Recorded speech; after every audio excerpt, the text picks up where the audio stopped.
Assalamualaikum warahmatullahi wabarakatuh. Waalaikumsalam warahmatullahi wabarakatuh. Alhamdulillah wassalatu wassalamu ala sayyidina Rasulillah sayyidina wa maulana Muhammad ibn Abdullah wa ala alihi wa sahbihi wa mawala. La hawla wa la quwwata illa billah, amma ba'du.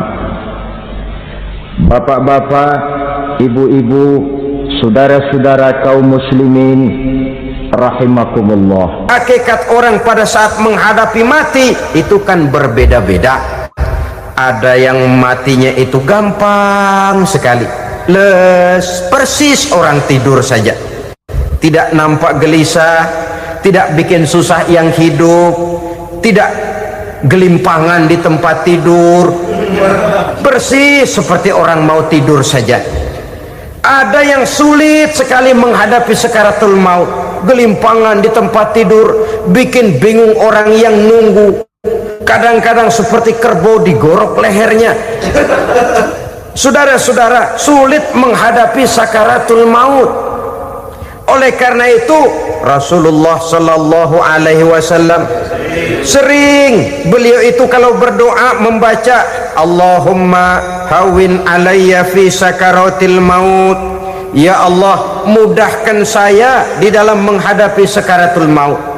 Rasulullah saja, saudara, orang yang ibadahnya paling banyak, orang yang hatinya paling bersih, orang yang akhlaknya paling luhur, masih berdoa semacam ini, mohon dimudahkan oleh Allah agar mudah menghadapi sakaratul maut. Apalagi kita, terus terang kita ini paling-paling kelas muhtalid, bangsa ama pahala mau ama dosa doyan.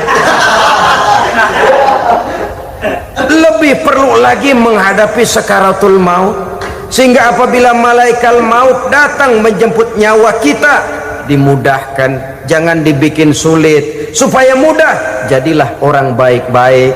Biasanya kalau banyak yang mati, malaikat maut juga kali main-mainin dulu tuh orang, kutak-katik, ditakut-takutin dan segala macam. Saudara hadirin yang saya hormati, maka menghadapi sakaratul maut ini merupakan kunci.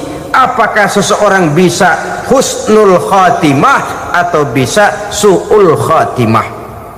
Salah satu jalan untuk memudahkan diri menghadapi sakaratul maut, melaksanakan puasa sunnah di bulan Zulhijjah ini. Yang ketujuh, ad-diya'u li zulumati qabrihi, diberikan terang di alam kuburnya.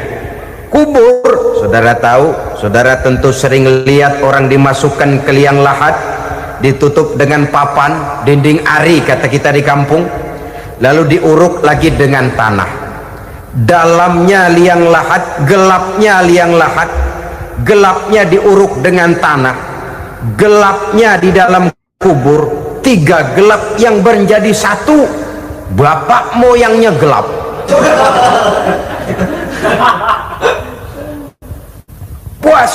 Puasa sunnah ini merupakan terang di alam kubur kita nanti.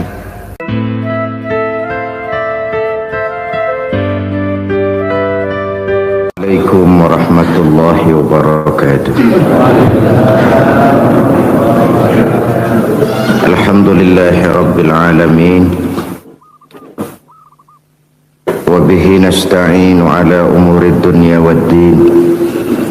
Salatu wassalamu ala ashrafil anbiya wal mursalin, sayyidina wa maulana Muhammadin wa ala alihi wa sahbihi ajma'in, amma ba'du. Pada pertemuan kali ini secara khusus kita akan membicarakan tentang puasa ini. Kita akan mulai dari yang pertama, puasa sunnah.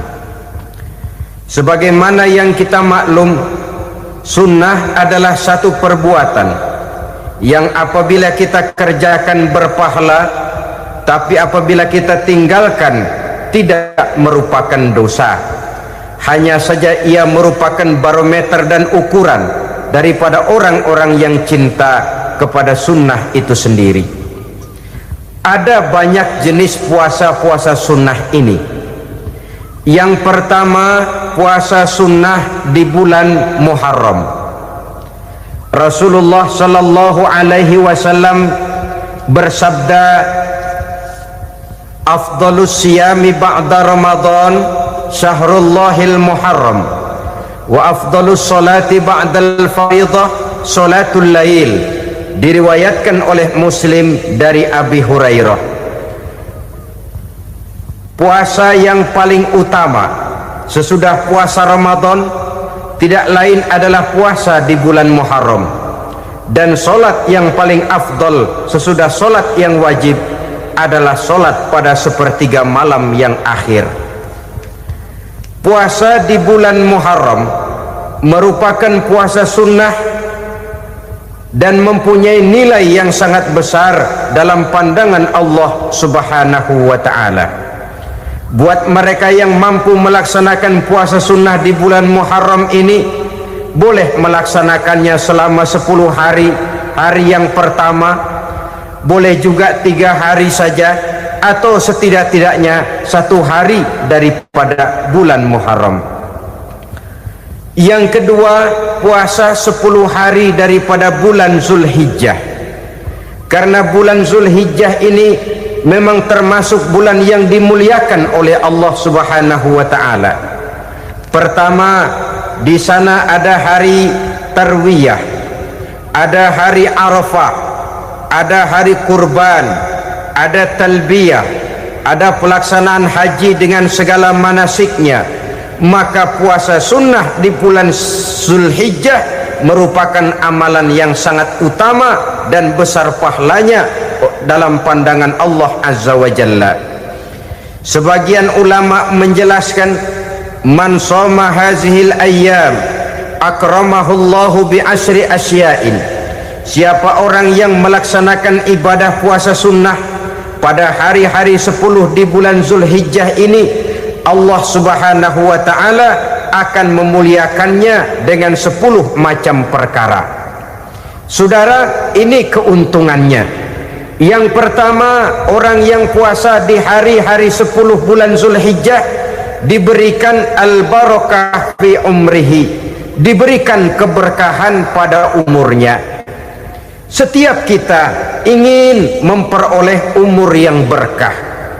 Umur yang berkah itu yang bagaimana? Apa yang jumlahnya panjang? Mungkin. Tetapi yang jelas, umur yang berkah ini adalah umur yang bisa dipertanggungjawabkan di hadapan Allah Subhanahu wa ta'ala.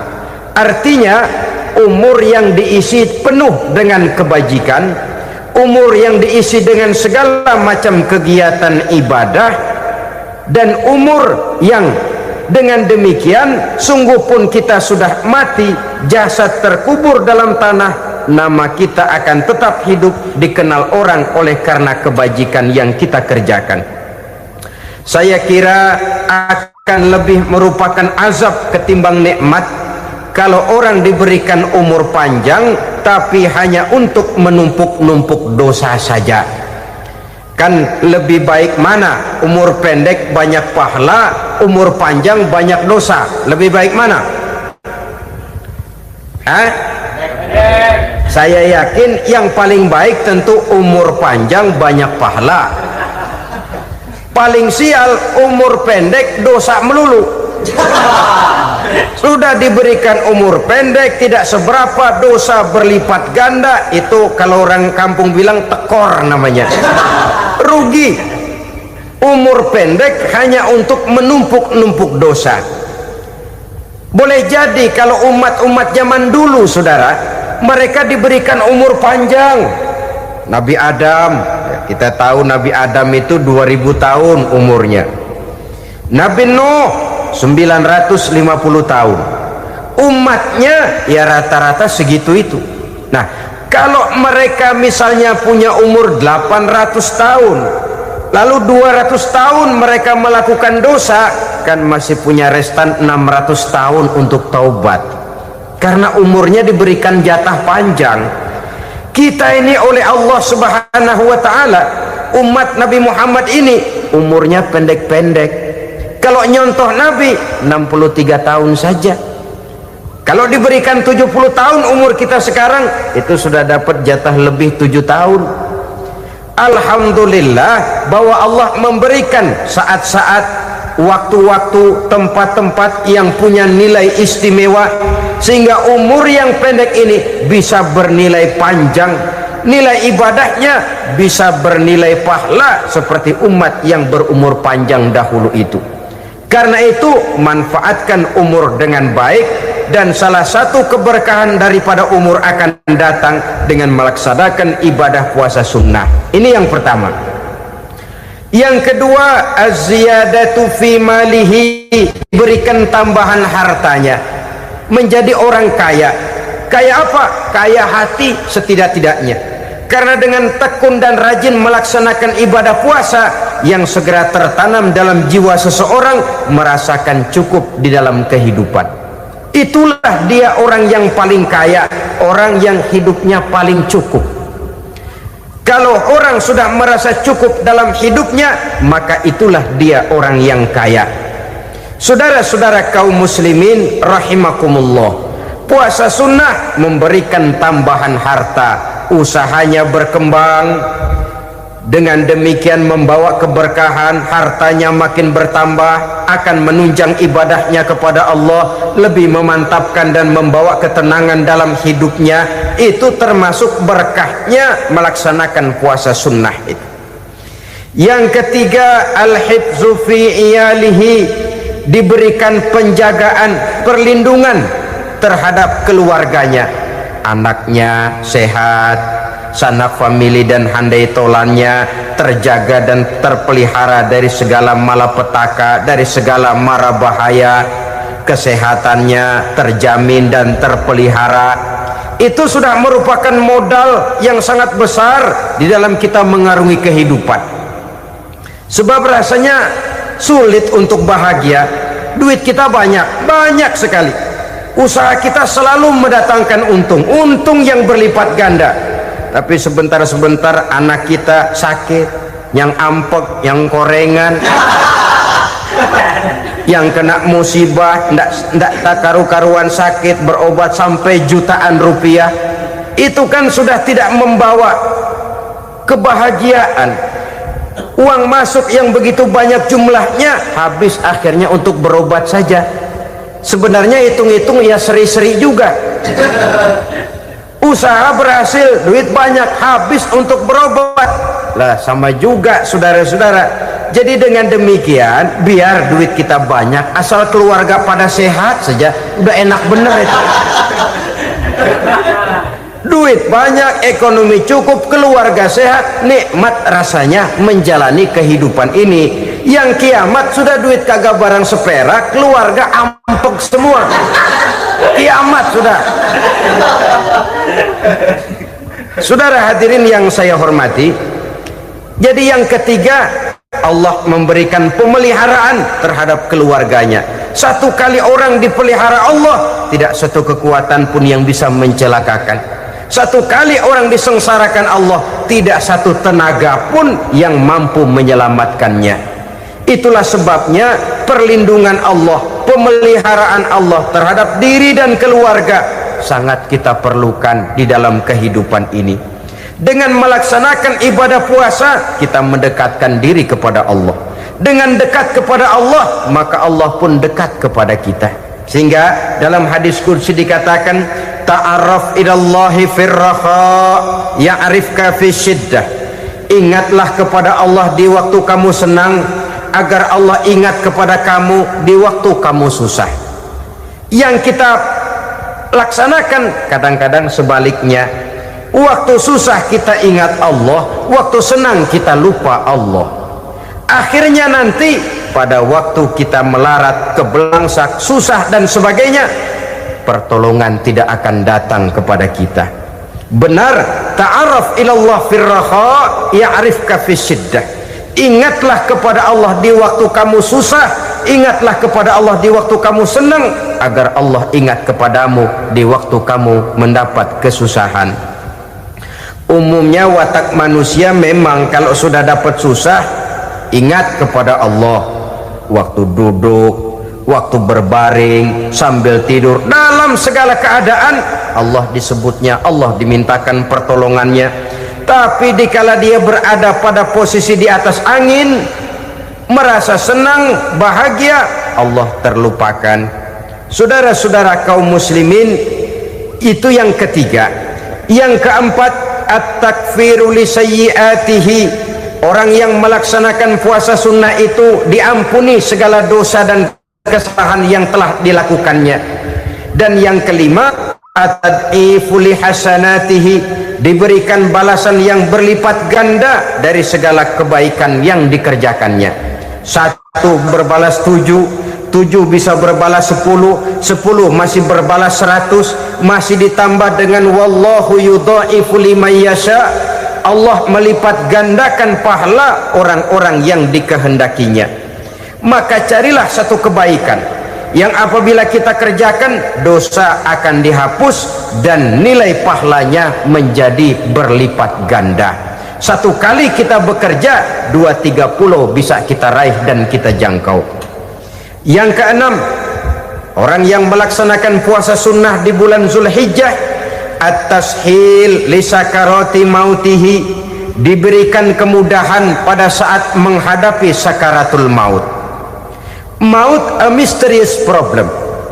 Dia adalah pintu yang setiap orang pasti akan memasukinya. Bahwa mati adalah mati, itu semua kita tahu. Tapi hakikat orang pada saat menghadapi mati itu kan berbeda-beda. Ada yang matinya itu gampang sekali, persis orang tidur saja, tidak nampak gelisah, tidak bikin susah yang hidup, tidak gelimpangan di tempat tidur, persis seperti orang mau tidur saja. Ada yang sulit sekali menghadapi sakaratul maut, gelimpangan di tempat tidur, bikin bingung orang yang nunggu, kadang-kadang seperti kerbau digorok lehernya. Saudara-saudara, sulit menghadapi sakaratul maut.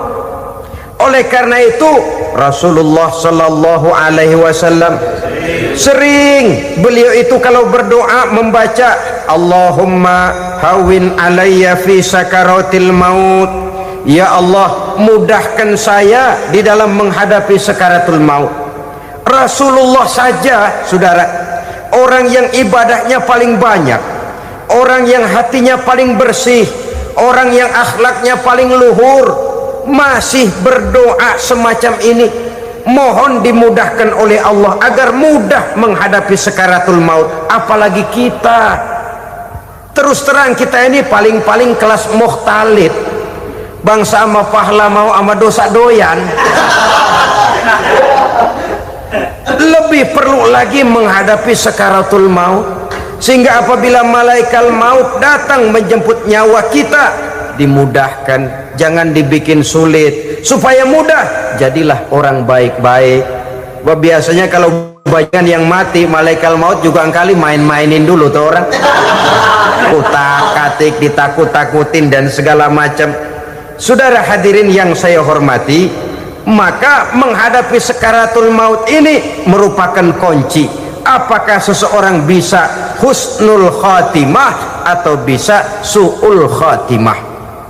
Salah satu jalan untuk memudahkan diri menghadapi sakaratul maut, melaksanakan puasa sunnah di bulan Zulhijjah ini. Yang ketujuh, ad-diya'u li zulumati qabrihi, diberikan terang di alam kuburnya.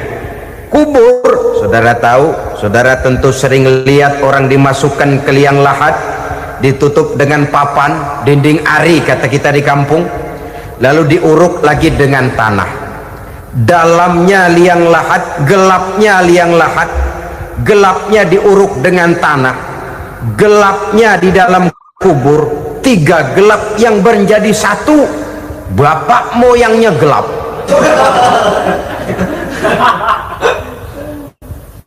Puasa sunnah ini merupakan terang di alam kubur kita nanti. Yang kedelapan, at-tasqil limizanihi, diberikan keringanan pada timbangan di hari akhirat nanti. Bahwa setelah dibangkitkan dari kubur, setiap kita akan menghadapi perhitungan, akan ditimbang segala macam kebaikan dan segala macam kejahatan yang pernah kita lakukan di dalam kehidupan. Orang yang melaksanakan ibadah puasa sunnah, at-tasqilu limizanihi, diberikan keringanan timbangan hari akhiratnya nanti. Yang kesembilan, an-najah minal bala, diberikan keselamatan dari segala macam bencana. Dan yang kesepuluh, as-su'ud ala darajatihi, diberikan ketinggian, naik derajatnya, derajat di dunia, lebih-lebih lagi derajat di akhirat nanti. Ini keutamaan yang diberikan Allah Subhanahu wa ta'ala kepada mereka yang melaksanakan ibadah puasa 10 hari di bulan Zulhijjah menurut penjelasan sebagian dari para ulama kita. Jadi setelah puasa Muharram ada lagi puasa Zulhijjah. Kemudian puasa sunnah yang ketiga, puasa sunnah pada hari Senin dan hari Kamis. Apa sumber hukumnya? Diriwayatkan oleh Imam Muslim dari Abi Qatadah, Rasulullah Shallallahu Alaihi Wasallam ditanya tentang puasa pada hari Senin, kenapa Rasul melakukan itu? Beliau menjawab, zalika yaumu wulidtu fihi wa yaumu bu'istu au unzila alayya fihi. Hari Senin itu adalah hari di mana aku dilahirkan dan hari di mana aku dibangkitkan. Wahyu pertama turun kepadaku pun pada hari itu. Maka sunnah melaksanakan puasa pada hari itu. Adapun hari Kamis, ada hadis yang diriwayatkan oleh Imam Turmuzi dari Abi Hurairah, Nabi bersabda, tu'radul a'malu yaumul isnaini wal khamisi fa uhibbu ay yu'radu amali wa ana sha'im. Disetor amal setiap manusia pada hari Senin dan pada hari Kamis. Maka aku ingin, kata Nabi, agar pada saat amalku disetor itu aku sedang puasa. Jadi malaikat itu menurut riwayat ini mencatat dan menyetorkan catatan amalan seseorang pada hari Senin, hari Kamis. Tiap hari Senin amalan kita disetor oleh malaikat. Catatan terakhir tentu yang sedang kita kerjakan, sehingga yang masuk daftar, saya tinggalkan orang ini, dia sedang puasa, karena naik catatan amalnya pada hari Senin. Kamis diangkat lagi, catatan paling akhir, saya tinggalkan orang ini, dia sedang puasa. Itu makna fa uhibbu ayyurada amali wa ana shaim. Aku senang kalau pada saat amalku disetor, catatan paling akhir aku lagi puasa. Satu keistimewaan. Alangkah celaka tiap amalan disetor kita sedang berbuat jahat. Senin, Kamis, teler, mabok, judi. Tiap amalan disetor, catatan akhirnya saya tinggalkan si fulan lagi teler. Laporan Senin. Kamis laporan lagi, saya tinggalkan si fulan lagi mirit kartu. Saudara hadirin yang saya muliakan, alangkah jeleknya catatan kita. Oleh karena itu sunnah puasa pada hari Senin dan hari Kamis. Ini amalan sunnah, saudara-saudara. Dan oleh karena ini amalan sunnah, sebagian ulama memberikan penjelasan, walaupun lupa niat, kalau sudah malam itu lupa niat, boleh niatnya sudah siang puasa sunnah ini, dengan catatan dari pagi belum makan apa-apa. Malam saudara lupa, tahu-tahu ingat ini hari Senin, ini hari Senin, dah jam 10, niatlah jam 10 itu, sah puasanya asal dari pagi belum makan apa-apa. Tapi kalau sudah dapat 2 piring baru niat jam 10, itu lain, ngojek namanya. Jadi puasa sunnah yang ketiga, puasa pada hari Senin dan hari Kamis. Yang keempat, puasa jenis sunnah yang keempat, puasa 6 hari di bulan Syawal. Diriwayatkan oleh Imam Muslim dari Abi Ayyub bahwa Nabi bersabda, "Man shoma Ramadhana summa atba'ahu sittan min Syawal kana kasyamid dahri." Barang siapa yang berpuasa di bulan Ramadan kemudian diikutinya dengan 6 hari di bulan Syawal, maka dia seolah-olah seperti orang yang berpuasa 1 abad lamanya. Allahu Akbar. Demikian besar keuntungannya. 6 hari di bulan Syawal sama dengan orang yang berpuasa 1 abad lamanya.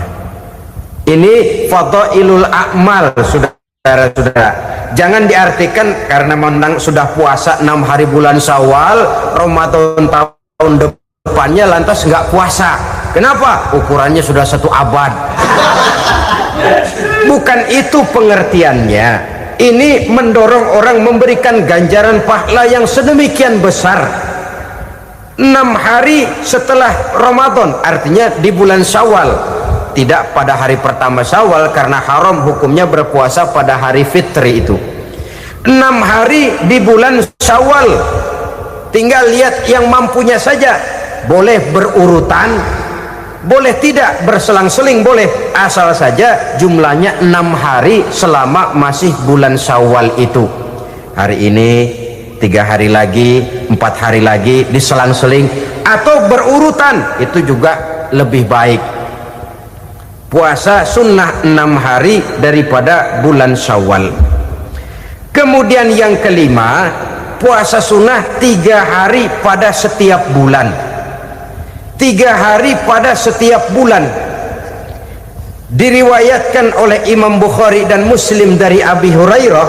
Abi Hurairah bercerita, "Ausani khalili sallallahu alaihi wasallam bisalasin."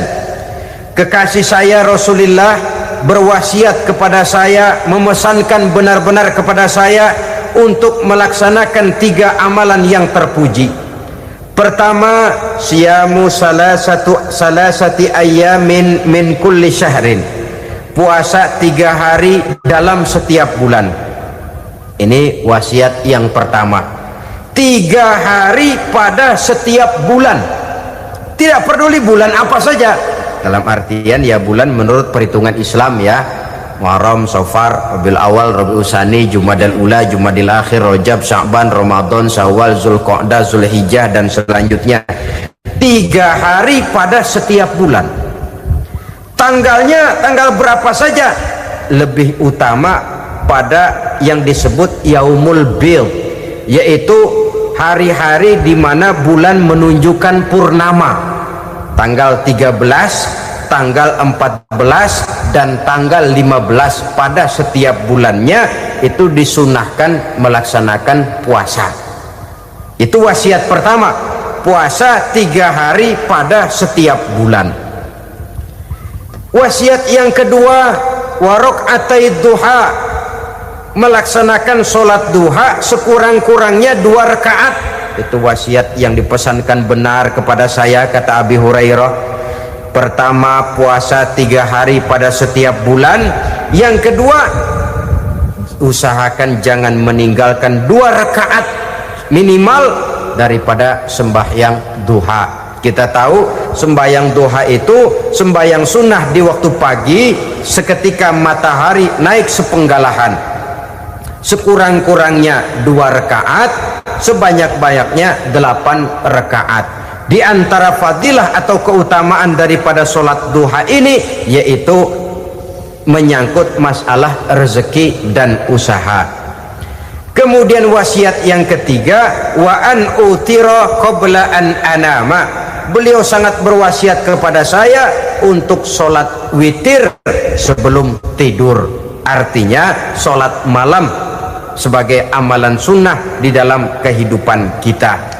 Jadi saudara-saudara, dalam hidup ini kita akan selalu berbentur dengan keperluan. Kalau pada suatu saat kita sudah sampai kepada tahap berpikir ini keperluan saya, saya, tentu hal-hal semacam ini akan kita kerjakan. Kita belum tergerak melaksanakan ini semua, oleh karena barangkali kita merasa belum memerlukannya. Karena itu marilah kita berusaha, di samping melaksanakan puasa yang wajib, juga melaksanakan puasa yang sunnah di dalam kehidupan kita. Ini jenis puasa-puasa yang sunnah. Kemudian yang kedua, ada macam puasa yang disebut puasa nazar. Hukum pelaksanaannya wajib apabila nazarnya sudah terwujud. Puasa nazar, puasa yang dikaitkan dengan suatu persoalan. Umpamanya, kalau saya lulus ujian, saya akan puasa 1 minggu lamanya. Begitu ujiannya ternyata lulus, dia wajib bayar nazarnya. Puasa 7 hari, tidak lagi sunnah tapi wajib karena dia nazarkan. Asal saja tidak sah nazar kepada yang makruh, apalagi kepada yang haram. Umpamanya nazar, kalau tembus 6 nomor mau puasa 3 hari. Itu nazar semacam itu bukan saja tidak sah tapi haram hukumnya. Tidak boleh nazar kepada yang makruh, apalagi kepada yang haram. Jadi apabila maksud yang sudah kita niatkan tercapai, wajiblah nazar itu dibayar, yaitu kalau nazarnya sunnah, melaksanakan ibadah puasa.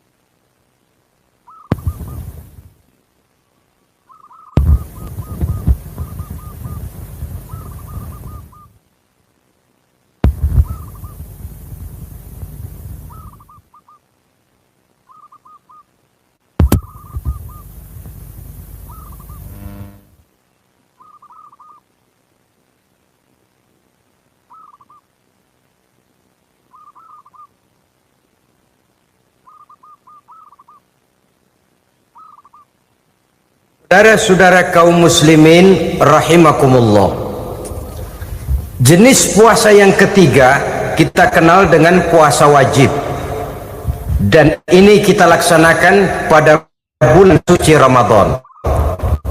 Tentang teknis pelaksanaan ibadah puasa di bulan Ramadan sudah pernah saya bicarakan pada pertemuan tentang Ramadan dan Idul Fitri. Pada kesempatan ini saya hanya ingin mengajak bahwa di dalam melaksanakan ibadah puasa Ramadan ini, marilah kita mengadakan evaluasi. Kenapa demikian? Barangkali secara jujur, walaupun agak berat, saya masih harus berkata, masih banyak di antara kita umat Islam yang di dalam melaksanakan suatu ibadah terjebak dalam rutinitas ritual. Apa itu rutinitas ritual? Itu bahasa susah.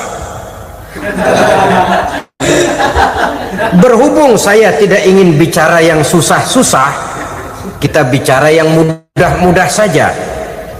Maksud saya, banyak di antara kita umat Islam yang di dalam melaksanakan suatu ibadah itu hanya dengan prinsip asal sekadar gugur kewajiban saja. Akibatnya, sampai sejauh mana ibadah itu berhasil membentuk kepribadian diri kita, kita jarang mengadakan evaluasi dan penilaian.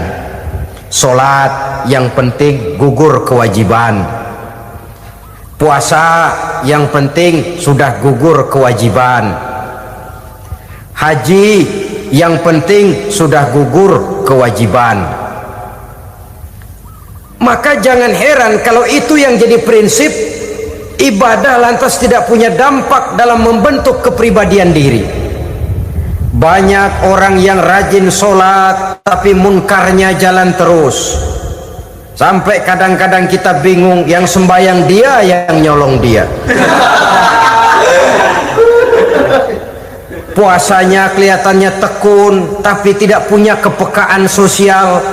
Sama yatim piatu bersifat masa bodoh, sama fakir miskin malah gemes. Tidak lantas tumbuh kepekaan sosial, walaupun dia sudah ikut merasakan tidak enaknya lapar dan haus. Ada juga yang sudah haji 4-5 kali mondar-mandir Jakarta Mekah, tapi gaya hidupnya tetap seperti katak di kolong tempurung, picik, sempit pandangan, dangkal hati, tidak terbuka walaupun sudah melihat Islam dalam skala internasional. Yang dia lihat, yang dia saksikan, yang dia pandang tidak sanggup menggugah dan mengubah jiwanya, tidak bisa mewarnai pandangan hidupnya. Inilah akibatnya kalau ibadah hanya dikerjakan dengan prinsip asal sekadar gugur kewajiban. Hasilnya yaitu tadi, hajinya cuma menang topi putih sama serban. Sholatnya cuma prinsip asal gugur kewajiban. Begitu juga puasanya, begitu juga zakatnya dan ibadah-ibadah lainnya. Bukan tanpa satu maksud. Jikalau Allah Subhanahu wa ta'ala memerintahkan kita melaksanakan ibadah puasa di bulan suci Ramadan, bahkan maksud itu sangat pada penghujung ayat yang memerintahkan kita puasa.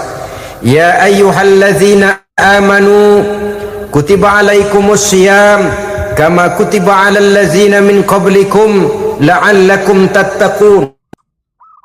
Orang yang beriman diwajibkan atas kamu berpuasa, telah diwajibkan juga kepada orang-orang yang sebelum kamu, la'allakum tattaqun, agar kamu dengan puasa itu menjadi manusia yang bertakwa kepada Allah Subhanahu wa ta'ala.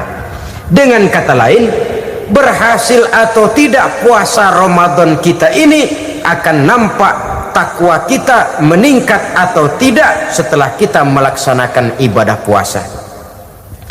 Sehingga kalau orang mengatakan Ramadan itu merupakan month of training, bulan latihan, keluar latihan tentu harus semakin naik dan baik gaya kehidupan kita. Jadi tujuan utama daripada pelaksanaan ibadah puasa adalah untuk membentuk manusia yang bertakwa. Nah, takwa itu kata Imam Qusairi hurufnya ada 4, ta, qaf, wawu, ya. Masing-masing huruf ini simbol dari pribadi orang yang bertakwa, bina dan dibentuk oleh pelaksanaan puasanya. Mari kita lihat. Huruf ta adalah lambang dari sifat tawadhu, rendah hati. Orang yang bertakwa, orang yang tidak mempunyai sifat sombong. Puasa menanamkan kita kesadaran terhadap kelemahan, terhadap keterbatasan, terhadap segala ketidakmampuan yang kita miliki. Ya Allah, baru sehari nggak kena makan, nggak kena minum, sudah begini lemesnya. Puasa memang kalau pagi orang masih sehat, masih terdorong oleh sahur, siang masih lumayan, tapi zuhur ke atas biasanya mulai sikap lemah manusiawi, keterbatasan kekuatan biologis itu mulai nampak. Dari sini tanam satu kesadaran, kalau begitu apa yang mau disembuhkan di hadapan Allah? Kaya, siapa sih orang paling kaya? Ilmu, siapa sih orang paling pintar? Pangkat, siapa sih orang paling tinggi jabatannya? Dari sifat semacam ini lahir introspeksi, rasa mawas diri, timbul sifat tawaduknya, rendah hatinya, tidak melonjak menjadi angkuh dan sombong lantaran sedikit kemampuan dan kekuatan yang dimilikinya. Lalu untuk sikap yang lebih jauh, terwujudlah, terbentuklah apa yang dinamakan stabilitas temperatur batin.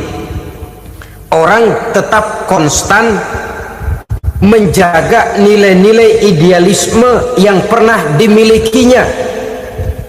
Dia mulai dengan adil, dia berjalan tetap dengan keadilan, dan dia berakhir juga tetap dalam keadilan. Jangan mulainya adil, tengahnya setengah adil, di akhirnya malah zolim sama sekali. Ini tidak punya stabilitas temperatur batin. Kan banyak orang begitu toh. Mulanya benar, belakangan mau benar sendiri. Mulanya sudah rela berkorban buat kepentingan orang banyak, belakangan malah selalu mengorbankan kepentingan orang banyak. Waktu di bawah rajin baca ayat kursi, dapat kursi lupa ayat. Stabilitas temperatur batin, tertipu oleh perasaan seolah-olah situasi dan kondisi sudah serba memungkinkan, sudah serba menguntungkan. Orang yang dibentuk pribadinya oleh pelaksanaan ibadah puasa, dia sadar apapun keberhasilannya, apapun kedudukannya, apapun nilai kekayaannya, itu cuma sebagian kecil sekali dari apa yang ada pada zat Allah Subhanahu wa ta'ala.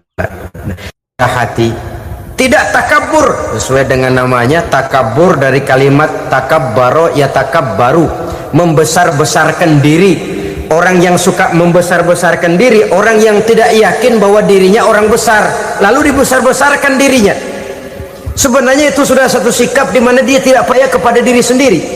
Dirinya sebenarnya bukan apa-apa, cuma ingin dianggap besar, lalu dibesar-besarkan. Takabbur namanya. Puasa sekali lagi melatih kita menanamkan kesadaran akan kelemahan dan keterbatasan kita sebagai makhluk. Itu sikap tawadu. Fir'aun, saudara tahu Fir'aun, lama-lama dia jadi raja, lupa diri dan lupa daratan, melonjak menjadi angkuh dan sombong sampai kepada puncak kekurang ajarannya, memproklamirkan dirinya menjadi Tuhan. Hitler juga begitu.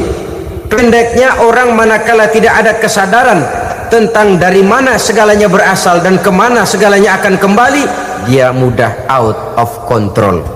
Kalau sudah out kontrol, maka dia akan melakukan perbuatan yang melampaui batas. Itu yang pertama. Jadi orang takwa, orang yang rendah hati, salah satu tujuan daripada pelaksanaan ibadah puasa menanamkan sikap rendah hati. Dari sikap rendah hati ini yang timbul lalu apa? Kepekaan sosial. Kalau saya puasa, saya sudah merasakan bagaimana tidak enaknya lapar. Saya sudah merasakan bagaimana tidak enaknya haus. Tapi bagaimanapun, saya lapar cuma sebentar, saya haus cuma sebentar. Selesai maghrib, lapar saya hilang, haus saya hilang. Bagaimana yatim piatu, orang-orang tua jompo yang perlu santunan, orang-orang miskin yang terkapar di kolong-kolong jembatan, yang tiap hari merasakan perasaan seperti ini tanpa tahu kapan hidup dan nasibnya akan berubah. Tidur beratapkan langit, berselimut koran. Kalau demikian, saya ini beruntung. Kalau demikian, apa yang bisa saya lakukan untuk mereka?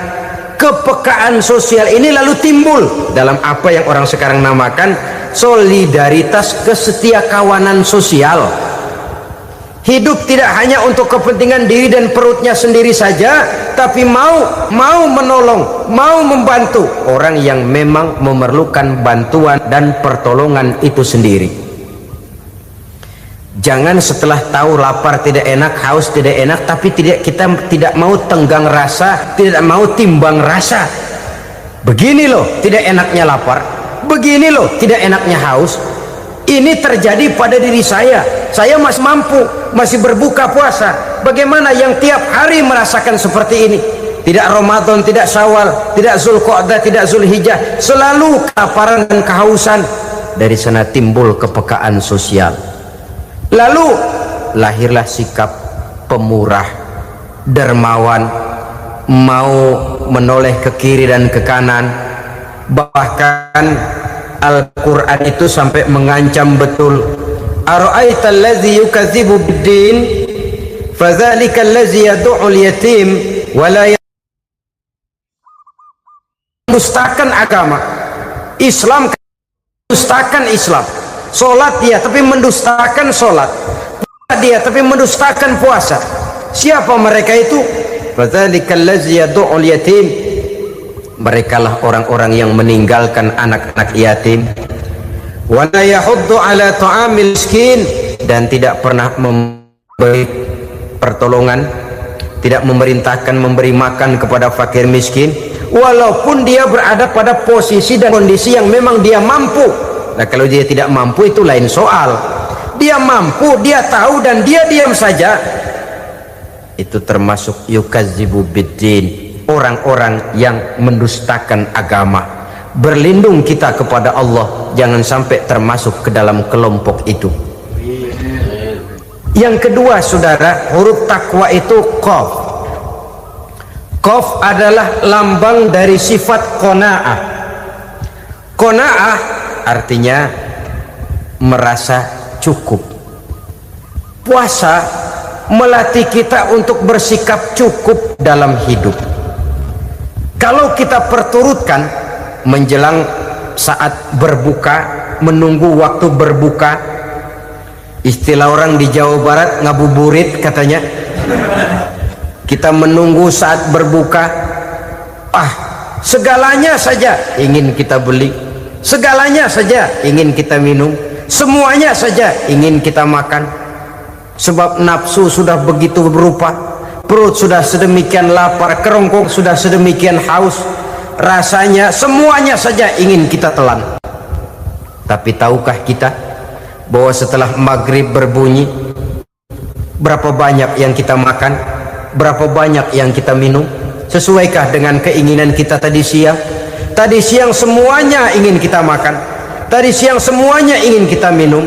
Setelah berbuka, berapa banyak yang kita makan, berapa banyak yang kita minum? Itulah kehidupan. Segalanya ingin kita kuasai, segalanya ingin kita punyai, tapi berapa sih yang benar-benar kita perlukan? Maka orang kaya adalah orang yang hidupnya cukup. Orang miskin hakikat yang selalu merasa kurang. Bagaimanapun besar rumah, banyak uang kita, berpuluh kendaraan kita, kalau hidup selalu merasa kurang, itu artinya kita masih miskin. Maka jikalau ingin menjadi orang kaya, kuncinya hakikatnya cuma satu, hati kita merasa cukup dengan yang diberikan Allah, bersyukur atas segala nikmatnya, dan dengan syukur itu, nikmat itu akan ditambah oleh Allah Subhanahu wa ta'ala.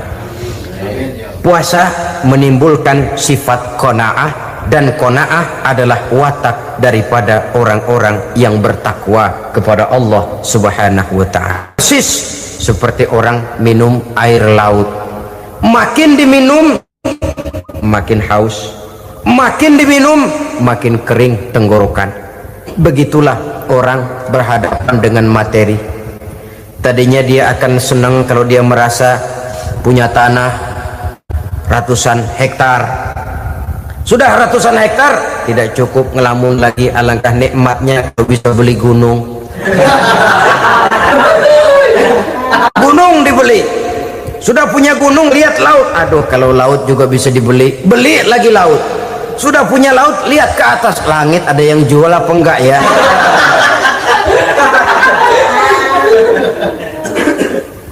Seperti orang berhadapan dengan air laut yang makin diminum makin membuat kita haus dan makin kering tenggorokan ini.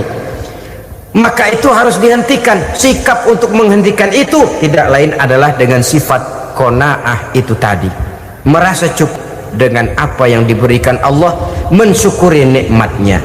Itu yang kedua. Yang ketiga, pada kalimat takwa ada huruf wawu.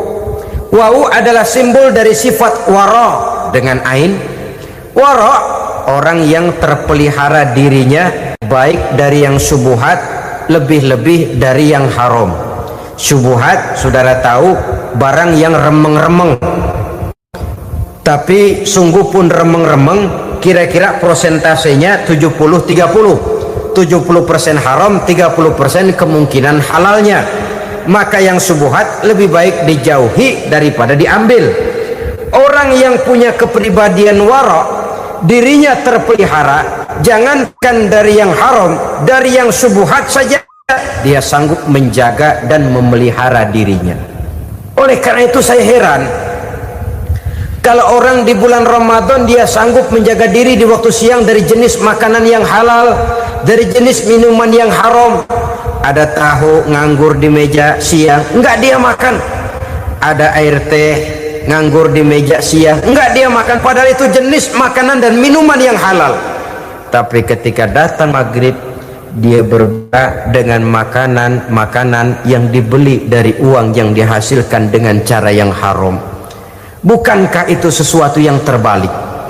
Bukankah dengan demikian sudah tidak lagi menimbulkan sikap yang bisa memelihara dan menjaga kepribadian diri?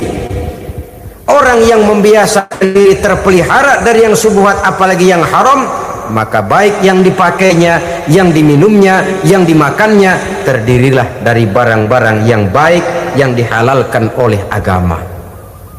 Wara.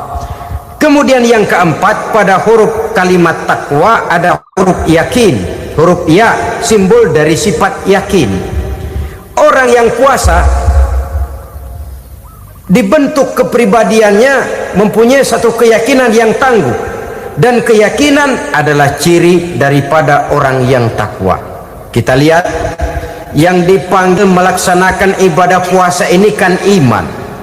Karena memang sulit untuk melaksanakan puasa kalau tidak iman yang jadi dasar. Setidaknya seperti sudah pernah saya sampaikan, ibadah puasa ini memang sulit terkena penyakit show. Kalau kita sholat barangkali terangsang karena kelihatan orang lain. Kalau kita pergi haji mungkin jadi sugesti karena orang banyak tahu. Kalau kita bayar kita jadi terangsang karena banyak orang lihat. Tapi kalau sudah puasa itu kan yang tahu cuma kita dan Allah saja. Ya, kita sholat, orang lain lihat, kita jadi rada semangat. Kita pergi haji, orang lain banyak ngantar, kita semangat. Kita bayar zakat, orang lain banyak saksikan, kita bersemangat. Tapi kita puasa, siapa yang mau nyaksiin kita puasa? Siapa yang mau memuji kita puasa? Siapa yang mau menyanjung kita puasa? Itu cuma urusan kita dan Allah.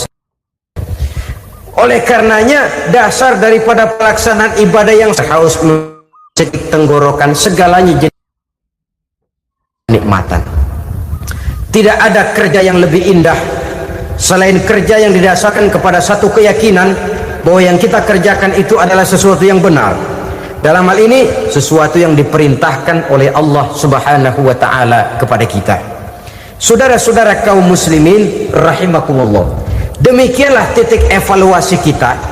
Jangan berpuasa hanya dengan prinsip asal sekadar menggugurkan kewajiban saja, yang akan berakibat Ramadan tahun ini berakhir begitu, Ramadan terjebak menjalani rutinitas ritualnya saja. Bahkan kadang-kadang yang nyata betul, Nabi menganjurkan tingkatkan ibadah pada 10 hari yang akhir di bulan Ramadan, tanggal 20 sampai akhir Ramadan. Yang kita praktekkan malah kegiatan ibadah kita justru menurun pada 20 Ramadan yang akhir. Coba lihat 20 Ramadan ke atas, itu pasukan taraweh paling kelas 60-70 tahun ke atas. Kemana yang lain sudah berpikir menghadapi lebaran, berpikir pulang mudik, berpikir macam-macam. Akibatnya konsentrasi ibadah lalu buyar. Dianjurkan Rasul tingkatkan ibadah pada 10 hari yang terakhir. Kita malah makin ke akhir makin lancip.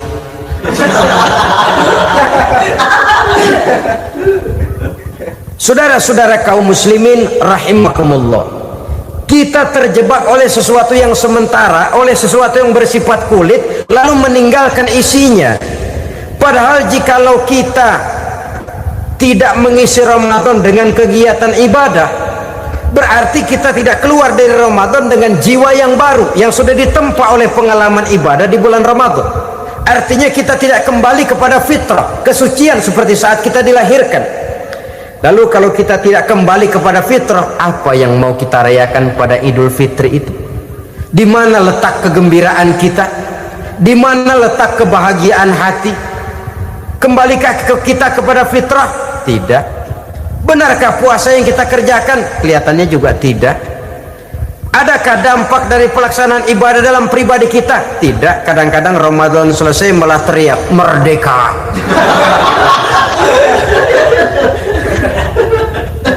Kalau tadinya Ramadan dia merasa terhalang, mau keluar siang, mau makan siang, bulan puasa, mau minum siang, bulan puasa, mau gandengan, bulan puasa. Ramadan selesai, kibarin bendera, teriak merdeka. Lalu kembali merajalela. Saudara-saudara, dampaknya tidak akan kelihatan. Padahal puasa yang baik la'allakum tattaqun membentuk manusia yang bertakwa kepada Allah Azza wa Jalla. Nah, sekarang apa kemudahan dan keistimewaan yang akan diberikan Allah kepada mereka yang sampai kepada tingkat takwa ini? Al-Quran menjelaskan, pertama, may yattaqillaha yaj'al lahu makhraja. Barang siapa yang bertakwa kepada Allah Subhanahu wa taala, maka dia akan diberikan makhraja. Makhraja itu jalan keluar dari segala macam kesulitan. Jalan keluarnya ada saja. Menurut ukuran kemampuan dia tidak mungkin, mustahil, tidak bisa, mana mungkin. Tapi pada waktunya ada saja jalan keluarnya. Termasuk jenis yang yaj'al lahu makhraja. Orang yang bertakwa kepada Allah selalu diberikan jalan keluar dari segala kesulitan yang dihadapinya. Siapa sih orangnya yang tidak pernah sulit dalam hidup ini? Siapa orang yang tidak pernah mengalami kesulitan? Tapi kadang orang menilai, itu kelihatannya hidupnya enak aja ya, kayaknya nggak pernah mengalami kesulitan. Sebenarnya bukan tidak pernah mengalami kesulitan, Allah selalu memberikan jalan keluar dari segala kesulitan yang dihadapinya. Lah kalau Allah yang memberikan jalan keluar, tentu sangat mudah sekali. Orang yang bertakwa diberikan jalan keluar dari segala macam kesulitan. Satu. Yang kedua, wa yarzuqhu min haitsu la yahtasib. Dia akan diberikan rezeki oleh Allah dengan jalan yang tidak disangka-sangka. Rezekinya datang dengan cara yang tidak disangka-sangka. Gajinya mungkin kecil, tapi penghasilannya gede. Kan itu yang penting. Gaji dan penghasilan kan lain tuh. Boleh jadi gaji kecil, asal penghasilan gede, kan nikmat hidup itu. Nah, penghasilan ini ada yang bisa kita perkirakan. Bisa kita perkirakan. Misalnya gaji itu tadi. Kalau saya kerja, gaji saya begini. Ada rezeki yang masuk min haitsu la yahtasib. Tidak kita sangka-sangka, tidak kita duga-duga, tahu-tahu ada saja rezeki. Datang orang bawa persoalan yang mendatangkan hasil. Sebab rezeki, jodoh, maut memang seperti bayangan. Kita uber-uber dia lari, kita diem dia diem. Kan gemesin itu. Bayang-bayang itu begitu. Kita kejar, dia lari. Rezeki juga begitu. Kita diam, dia diam. Setengah mati yang namanya rezeki kita cari, kita uber, ngobek sampai ratusan bohong kita kerjain. Tapi memang belum waktunya, ya sulit untuk tembus. Tapi kadang-kadang giliran kita nongkrong di rumah, datang orang bawain rezeki. Itulah yang namanya rezeki. Tapi ini untuk orang yang bertakwa. Kalau tidak punya kredibilitas takwa, jangan lalu pakai ayat ini. Diberikan Allah dengan rezeki dengan jalan yang tidak disangka. Kan ada ayatnya dah, kita mah manteng aja di rumah dah. Ntar juga tuh rezeki datang. Ini fasilitas yang diberikan kepada orang yang wa may yattaqillah, bertakwa kepada Allah, yarzuqhu min haitsu la yahtasib, diberikan rezeki dengan cara yang tidak disangka-sangkanya. Maka kadar ketakwaan jangan membuat kita buruk sangka. Tuh orang ya nggak kemana-mana, duitnya ada aja. Kalau dia takwa, Allah berikan jalan keluar.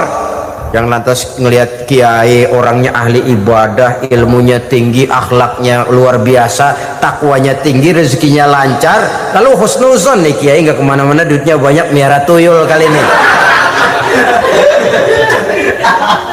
Itu termasuk jaminan Allah yang masuk kategori min haitsu la yahtasib. Yang ketiga, yaj'al lahu min amrihi yusra, dimudahkan segala urusannya, dimudahkan segala urusannya. Kemudian yang keempat, yukaffir anhu sayyiatihi wa yu'azzim lahu ajra, diampuni segala kesalahannya dan dibesarkan pahala kebaikan yang dikerjakannya. Maka mudah-mudahan puasa yang kita kerjakan mengantarkan kita kepada ketakwaan kepada Allah, dan takwa membuka janji Allah kepada kita di dalam kehidupan. Sekian dan demikian, terima kasih atas segala perhatian, mohon maaf atas segala kekurangan. Usikum wa nafsi bitaqwallah. Wassalamualaikum warahmatullahi wabarakatuh. Waalaikumsalam warahmatullahi wabarakatuh.